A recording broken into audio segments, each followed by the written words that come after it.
Bonjour tout le monde. Cette vidéo, c'est la dernière vidéo pour la correction de la cinquième série.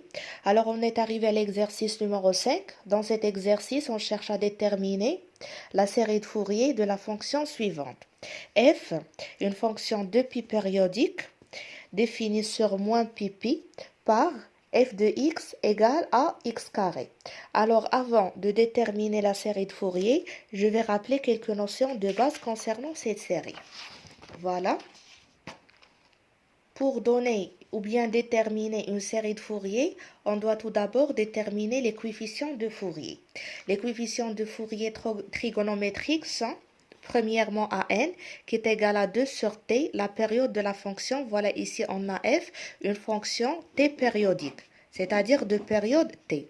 Donc an c'est égal à 2 sur la période t fois l'intégrale et l'intégrale d'amplitude t. C'est-à-dire, je peux prendre de 0 à t, parce que lorsque je fais t moins 0, ça va me donner t, ou bien de moins t demi vers t demi, et lorsque je fais t demi moins t demi, c'est t demi plus t demi, c'est égal à t, fois f de x fois le cosinus de 2pi x n sur la période d de x. Et pour bn, c'est égal à 2 sur t, l'intégrale par rapport à t, c'est-à-dire l'intégrale d'amplitude t, f de x sinus de 2pi x fois n sur t d de x.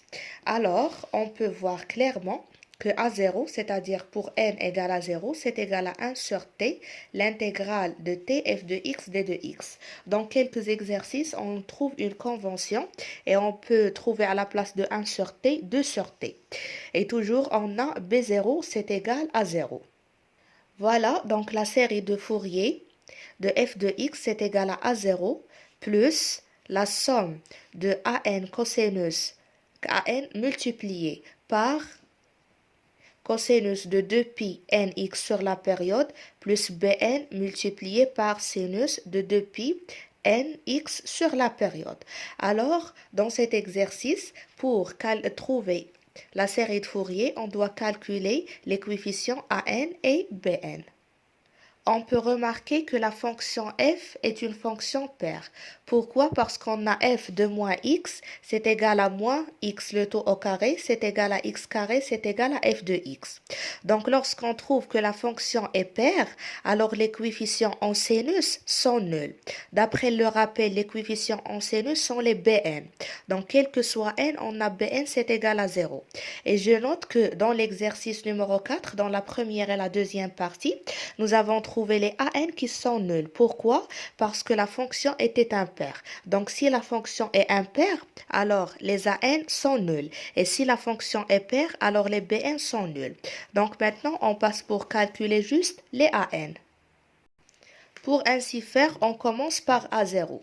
D'après ce rappel, A0 c'est égal à 1 sur t, l'intégrale d'amplitude t, f de x, d de x. Donc c'est 1 sur 2pi, l'intégrale de moins pi à pi, x au carré, d de x. C'est égal à 1 sur 2pi, l'intégrale de x carré c'est x cube sur 3, entre moins pi et pi, c'est égal à 1 sur 2pi, multiplié par pi cube sur 3, moins avec le moins, c'est plus pi cube sur 3.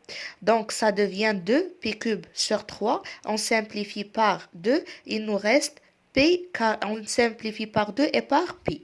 Donc, il nous reste pi carré sur 3. Alors, A0, c'est égal à pi au carré sur 3. Donc maintenant, on passe pour calculer an pour n supérieur ou égal à 1. D'après le rappel, an c'est égal à 2 sur la période, l'intégrale par rapport à d'amplitude, la période t, f de x, le cosinus de 2 pi nx sur la période t d de x.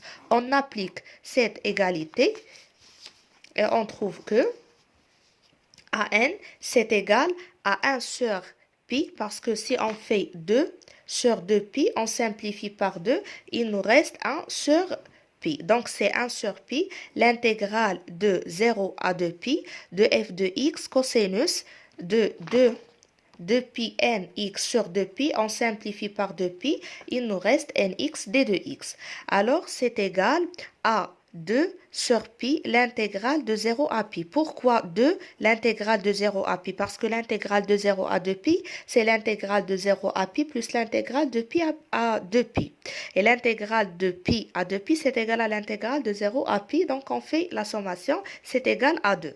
Alors, l'intégrale f de x, c'est x carré, multiplié par le cosinus de nx. Maintenant, on passe pour calculer cette intégrale.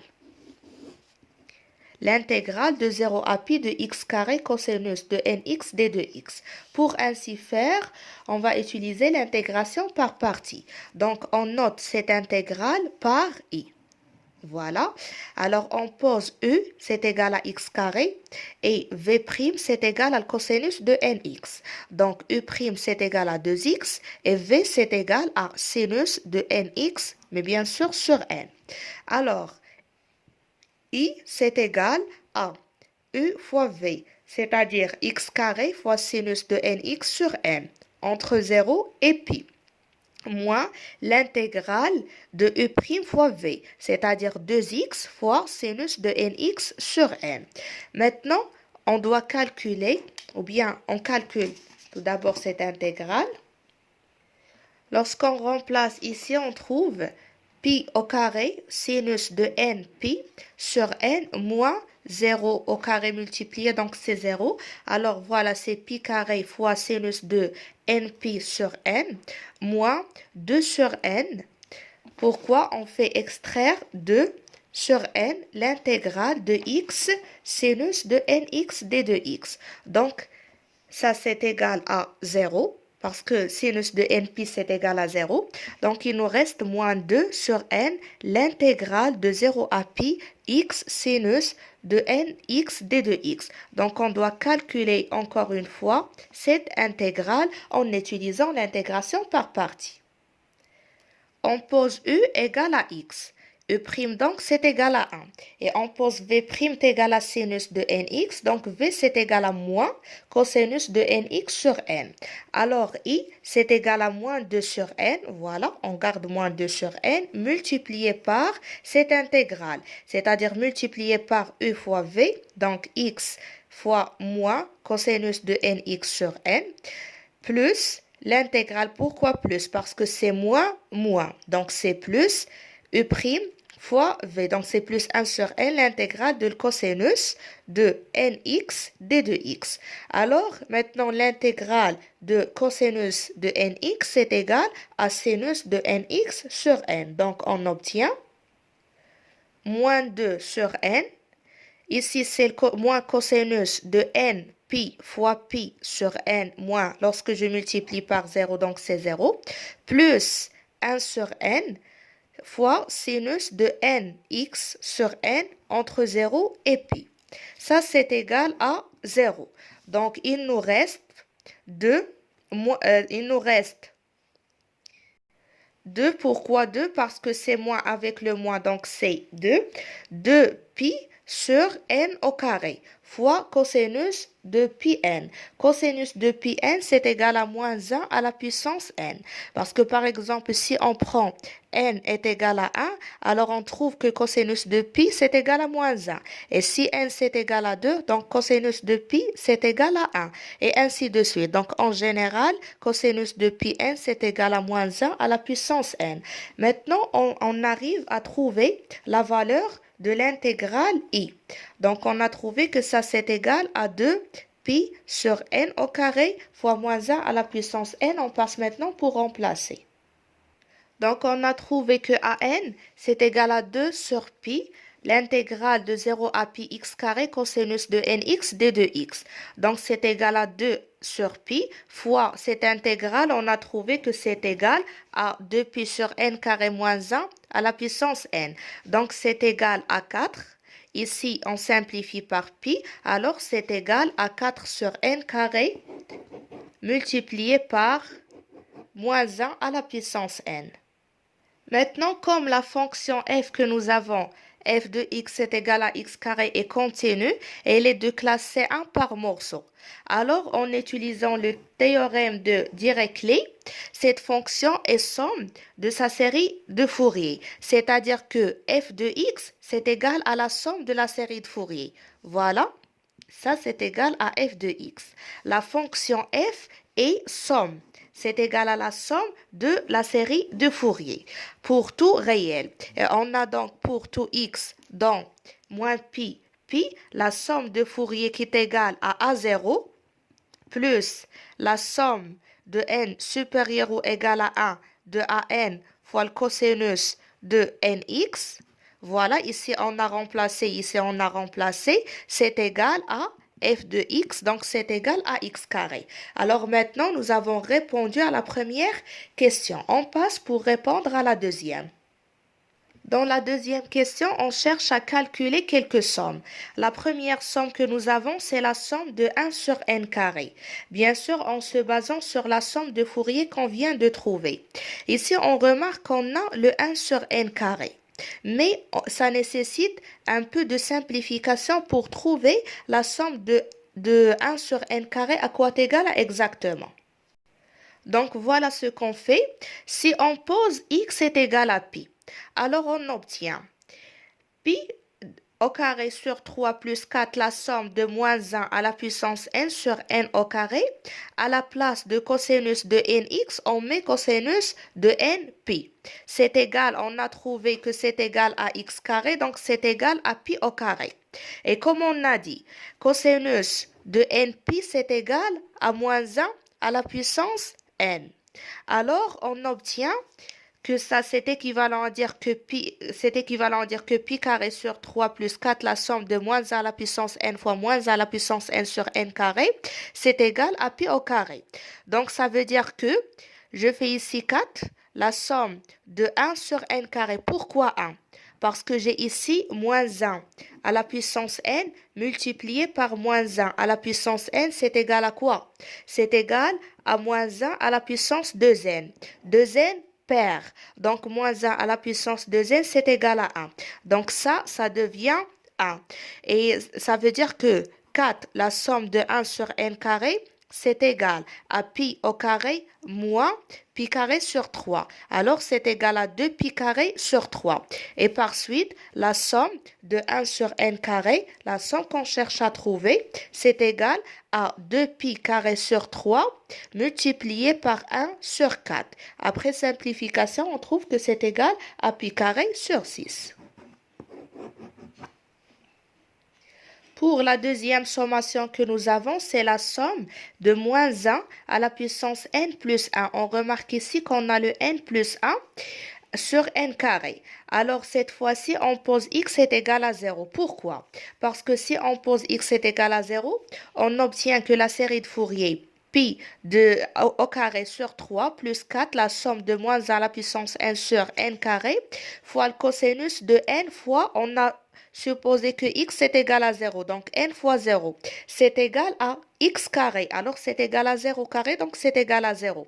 On sait très bien que le cosinus de 0, c'est égal à 1.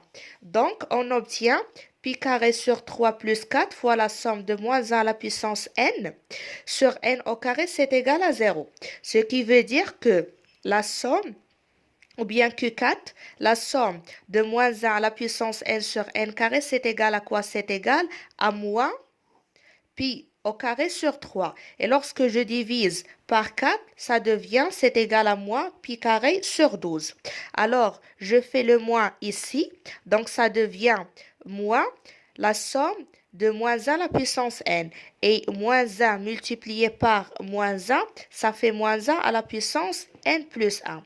Donc, la somme de moins 1 à la puissance n plus 1 sur n carré, c'est égal à pi au carré sur 12. Pour la dernière sommation, c'est la somme n supérieur ou égal à 1 de 1 sur n à la puissance 4.